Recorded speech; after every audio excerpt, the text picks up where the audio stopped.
Frode, how do you perceive the responsibilities of an executive personal assistant, or EPA, in today's context of cost reductions and increased mobility of executives? Well, John, I think it's more important than ever to make the right choices. When you have such time constraints, cost constraints, you also need to look at the skills you have in the business. And you cannot afford to have somebody as well paid and as well nurtured as a CEO, for instance, doing executive assistant work. So I think it's very important to make the right choices on this at least level, and also to have the right people. Do you believe that in the organizations that you have observed, the EPAs are morally supported and properly trained to perform? I believe they are mostly morally supported. I don't think they are properly trained. What often happens is that you have an old-fashioned way of handling this with expectations that are too low compared to what today's market can offer.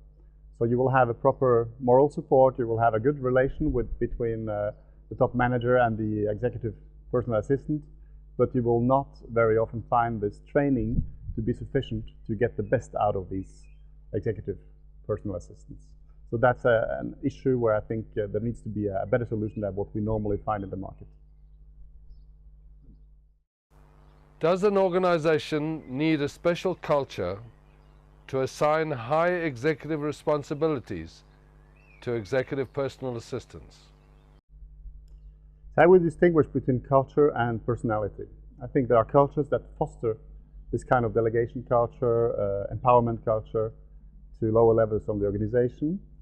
But you also have personality. The personality of the CEO, the person that is looking for the executive personal assistant, is very important. You cannot force upon somebody, although the culture is inclusive, to include new kinds of skills, new kinds of working. So I think, let's say, it should be modern in any case, and the individual so often makes a difference also, not only the culture of the organization.